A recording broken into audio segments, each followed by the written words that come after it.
नमस्कार।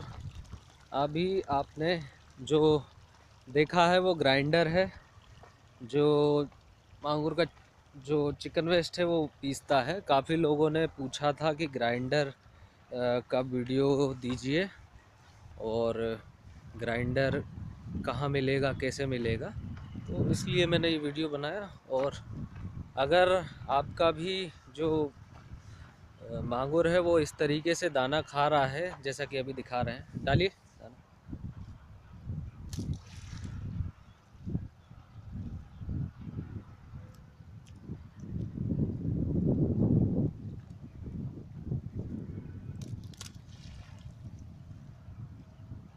यही थोड़ा पास में डालिए।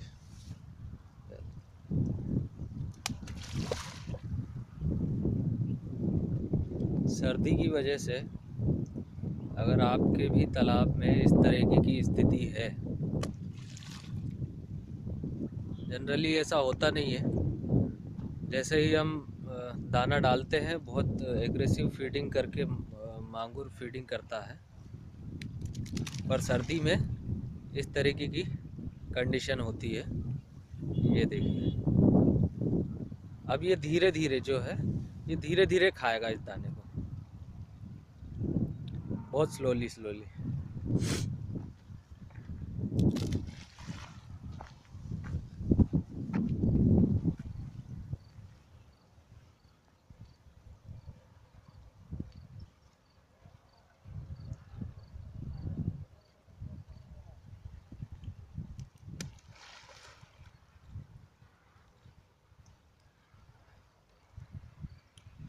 लेकिन ऐसा नहीं है कि ये खाएगा नहीं, ये खा लेगा। ये जितना इसकी कैपेसिटी है उतना ही खा लेगा। बाकी का जो फीड है, जो दाना है, वो बच जाएगा, जिसे हम जालियों से बाहर निकलवा लेते हैं। और आप भी निकलवा लीजिए, वरना वो अंदर जाके सड़ के अमोनिया पैदा करेगा। और अगर इस तरीके की स्थिति होती है तो इसका एक इलाज है, या तो आप रोज़ उसमें थोड़ा ताज़ा पानी डालिए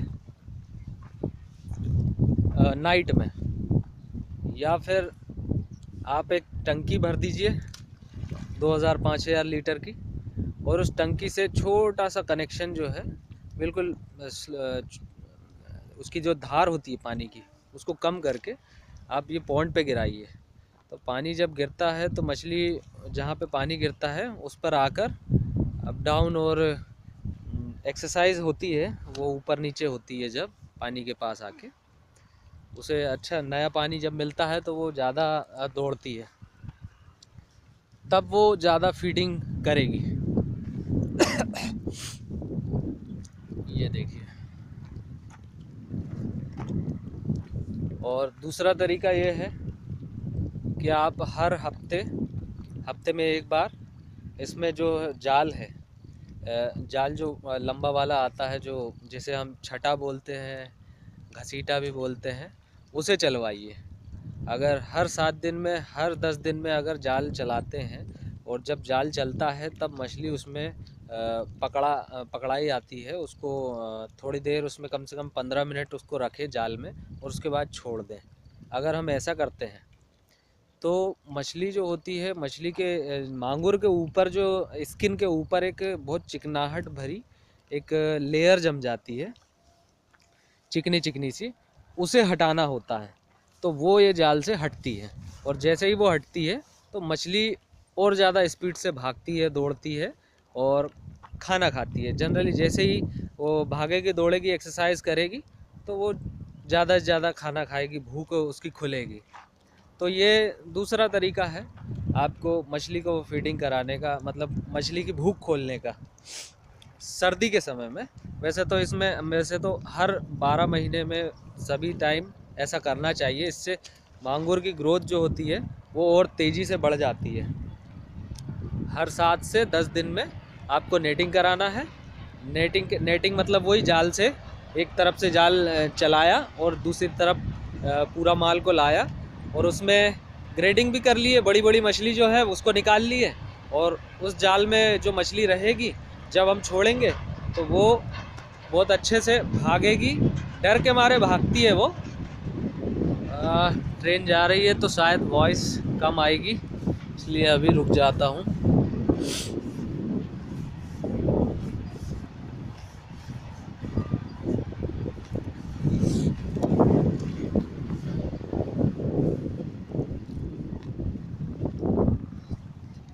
तो इस तरीके से हम मांगुर को और ज़्यादा जल्दी बड़ा कर सकते हैं। ये सर्दी में ना, ये देखिए ये सारा जो फीड डला था ये धीरे धीरे इसने सारी खा ली है। ये अभी कुछ भी नहीं है, इतना डाले हुए थे।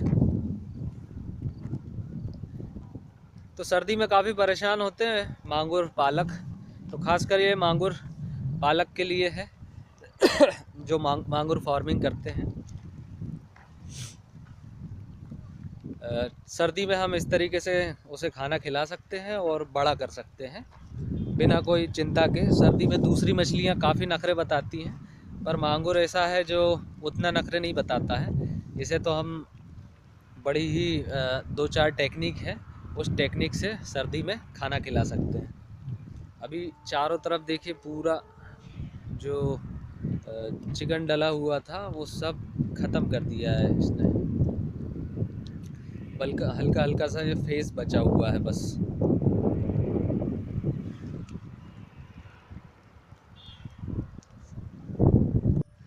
तो ये देखा आपने मांगुर का जो थोड़ी जानकारी दिया, सर्दी में किस तरीके से मांगुर को ज़्यादा से ज़्यादा हम फीड खिला सकते हैं और बिना सर्दी का प्रभाव पड़े उसे बड़ा कर सकते हैं। और जो ग्राइंडर की जो वीडियो मैंने डाली है, जो दिखाया है, इससे पहले भी एक बहुत पुराना वीडियो है, 2 महीने लगभग हो गए हैं उसे, उसमें भी ग्राइंडर था, पर ग्राइंडर के लिए बहुत सारी इंक्वायरी थी कि ये कहाँ मिलेगा, कैसे मिलेगा। तो इंडिया मार्ट पे अवेलेबल तो है, लेकिन पता नहीं कैसे नहीं मिल पा रहा है उसमें लोगों को। बाकी ये ग्राइंडर जो है, जैसे हमारे भोपाल है, भोपाल में हमारी एक दुकान है, केवल एक ही दुकान है, बस वहीं ग्राइंडर ये वाला रखा रहता है 24K, इसका नाम है 64K, ये इसका नाम है, इसी नाम से आता है मीट ग्राइंडर। ये तकरीबन 400 किलो 500 किलो पीस देता है। इसको अगर अच्छे से डीजल इंजन लगा के या फिर इलेक्ट्रिसिटी वाली मोटर होती है, वो कम से कम 5 HP के ऊपर हो। ये जैसे ये डीजल इंजन जो लगा ये 5 HP का है, अगर आपने 10 HP का लगा लिए तो वो और ज़्यादा स्पीड से आपका ग्राइंड करेगा जो भी आप पीसेंगे चिकन वेस्ट। तो ये आप अगर भोपाल के आसपास की सिटी में रहते हैं तो भोपाल में आके ले सकते हैं, और उस दुकान पे जो भोपाल में है, हमीदिया रोड पे है।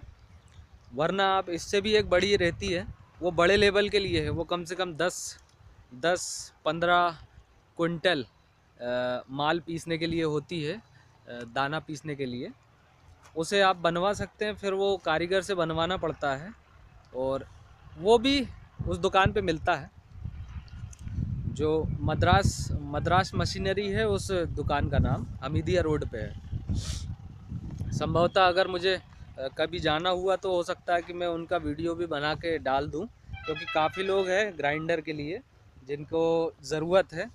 कुछ लोग उसको लकड़ी जो है, मैं आपको बताता हूं, जैसे हमारे पास भी लकड़ी थी, उस लकड़ी पे वो पीसते थे, तो उसमें कई पीस जो रहते हैं वो बड़े रहते हैं, कई छोटे रहते हैं। तो उससे अगर बड़ा पीस छोटी मछली खाती है तो उसके गले में फंस जाता है, उससे उसकी मॉर्टेलिटी भी हो सकती है। तो बहुत सारे लोग ये देखिए, ये इसमें पीसते हैं तो बेचारे इतने सारे माल को पीस नहीं पाते हैं, और फ्रस्ट्रेट होके वो कुछ बड़ा ही डाल देते हैं, बड़ा दाना डाल देते हैं। तो वैसा नहीं, जो साइज़ है मांगूर का उसके हिसाब से आप दाना डालिए, ज़्यादा बड़ा दाना नहीं। ये जो ग्राइंडर है इसमें आप जो जालियां हैं, जाली दो प्रकार की लगी रहती है। एक बड़ी जाली का छेद रहता है, एक छोटी रहता है। छोटा छेद जो रहता है वो हम जब छोटा बच्चा लाते हैं तो उसके लिए रहता है, वो एकदम महीन पीस देता है। बाकी जो बड़ा छेद होता है वो जब 100 ग्राम के ऊपर पहुंच जाता है मांगुर, तब हम बड़ा पीस को करते हैं। बड़ा पीस जो निकलता है ग्राइंडर से, बड़ा पीस निकलता है, तो बड़ा मांगुर आसानी से खा लेता है और उसमें वो पानी में घुलता भी नहीं है। छोटा पीस जो रहता है वो पानी में थोड़ा बहुत घुलता भी है जब पिसता है। ये था ग्राइंडर और चिकन वेस्ट जो पीसने वाले भाई लोग हैं, किसान हैं, उनके लिए। आपको अगर ग्राइंडर कहीं नहीं मिले तो इंडिया मार्ट पे ज़रूर चेक करिएगा, 64K नाम से, 64K। और अगर आप भोपाल के आसपास हैं या फिर भोपाल में ही आप अगर ऑर्डर भी करना चाहते हैं तो यहाँ आके आप देख सकते हैं वो दुकान पे, और वहाँ से लेके भी जा सकते हैं आप बुक करा के ट्रांसपोर्ट से, किसी भी तरीके से कोई प्रॉब्लम नहीं है, आप ले जाइए। लेकिन इसके साथ अकेला ये नहीं है, इसके साथ आपको 5 HP के ऊपर का डीजल इंजन भी लगाना होगा। अगर डीजल इंजन बिजली की समस्या है तो उसके साथ, और अगर आपके पास इलेक्ट्रिसिटी अवेलेबल है, बहुत अच्छे से अवेलेबल है, तो आप 5 HP, 8 HP, 7 HP, इस टाइप से जितनी भी HP 5 से ऊपर का आप मोटर लगाइए। आपको विदाउट एनी टेंशन डीजल की आप बहुत अच्छे से ग्राइंड कर पाएंगे, बहुत अच्छे से, बहुत जल्दी पीस देगा। ये तकरीबन 100-200 किलो 1 घंटे में पीस देता है। और कुछ पीसने वाले के ऊपर भी रहता है। अगर आपका जो बंदा है जो आपके यहाँ काम करता है, अगर वो सही से जो लिमिट है उसकी, एक उस लिमिट में अगर उसके अंदर माल डालेगा तो वो अच्छे से पिस जाएगा। अगर ओवर माल डालेगा तो बार बार वो फंस सकता है, तो ये ध्यान में रखना है। बाकी और भी जानकारी जो है वो दूंगा। एक हैचरी है हमारे भोपाल में ही, जिसका वीडियो मैंने शूट तो किया है लेकिन अपलोड नहीं कर पाया। आगे का बायोफ्लॉक के लिए आगे की रिसर्च जो है वो उस हैचरी में करेंगे हम। उसमें सीमेंट के टैंक हैं, उसमें काफ़ी छोटे छोटे से सारे टैंक है, तो उसमें अलग अलग फ़िश को करना पॉसिबल है। वहाँ इलेक्ट्रिसिटी वगैरह सब ठीक है। अब हमारे यहाँ जो है इलेक्ट्रिसिटी का इस जगह पे प्रॉब्लम है, इस कारण से मैं यहाँ कुछ लगा नहीं पा रहा हूँ। और इन्वर्टर और उन सब पे खर्च करना अभी थोड़ा उसके समझ के बाहर है कि अभी इन्वर्टर का खर्चा जो है, अभी पहले देख तो लें कि बायोफ्लॉक असल में कुछ प्रॉफिटेबल हो भी रहा है कि नहीं। वैसे लो वैल्यू फ़िश जो है वो करने पे तो मुझे नहीं लगता बहुत ज़्यादा पैसा बचेगा उसमें। जितना अर्थ पॉइंट में लो वैल्यू फ़िश, उसमें जो भी करें तो हाई वैल्यू फ़िश करें। कम से कम 150 रुपये के आसपास तो बिकनी चाहिए जो भी मछली आप करें बायोफ्लॉक में। खैर, ये मांगुर का वीडियो था। बाकी आगे जो है वो नेक्स्ट बायोफ्लॉक का वीडियो बनेगा। तो मेरे जो भी नए देखने वाले साथी हैं वो इसी तरीके की मांगुर पे अभी बहुत सारी वीडियो पेंडिंग पड़ी हुई है, क्योंकि थोड़ा बिज़ी हूँ इसलिए ज़्यादा नहीं बना पा रहा हूँ। पर पूरी डिटेल जो है बच्चे से लेके बड़े तक, बेचने तक की पूरी डिटेल, हर चीज़ आगे कवर करूँगा। तो उसके लिए मेरे चैनल को सब्सक्राइब कर लीजिए, और जो पुराने हैं उनके लिए तो धन्यवाद। और वो अपने भी मित्र जो हैं जो ज़रूरतमंद हैं उनको हमारे चैनल की लिंक शेयर कर दीजिए, और लाइक कर देंगे तो अच्छा रहेगा, क्योंकि लाइक से पता चलता है कि कितने लोग हमें पसंद करते हैं और कितने लोग हमारे जो काम है उसकी सराहना कर रहे हैं। बाकी कमेंट से भी पता चलता है। तो इजाज़त चाहता हूँ, इस वीडियो में इतना ही। नमस्कार, जय हिंद।